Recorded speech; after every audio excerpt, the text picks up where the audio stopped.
Hello everyone, welcome back to ServiceNow 911. In the series of business rule, this is our sixth video where I am discussing the use of the scratchpad variable as well as the display business rule. This is one of the very interesting and can be very useful to you, so please pay full attention and watch the video till the end. So first of all, what is display business rule? The display business rule executes before the form is presented to the user, just after data is read from the database. So let's say you clicked on this.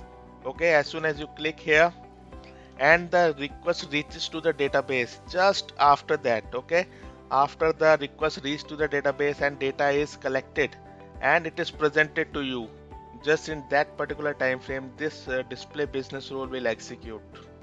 So it is a very small window. In case you need to have some activity in that window, you can use display business rule.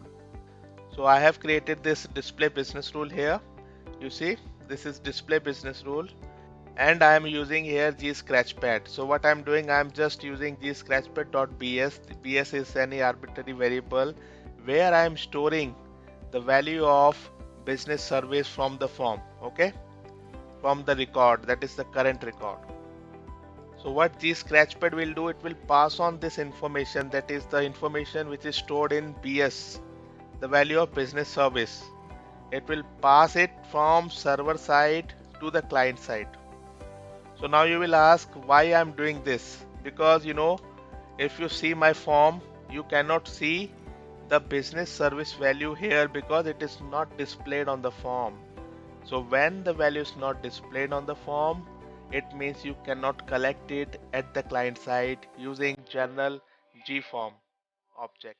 Okay, and now this is my client script. This is on submit client script. You see here, for demonstration purpose, first of all, in the alert box I am displaying the value by normal method, that is gform.getValue business service. Okay, and then at bottom I am displaying the value by gscratchpad variable, that is the same variable, you see, gscratchpad.bs, same thing. Okay, so now let's test it.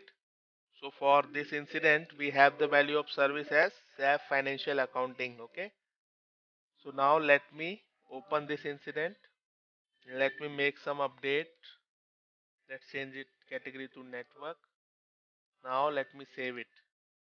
So you see here, the on submit client script executed and it displayed the value of very first alert. But it is not displaying anything, as I already told you that the field is not on the form, that's why it will display null. So click OK. So now here value by G scratchpad variable, it is passing the value SAP financial accounting, same value, right? So this is how we use display business rule and we use the G scratchpad variable. So this is it for this video. Subscribe to the channel, share the video with your friends and colleagues. Thank you so much. Bye bye.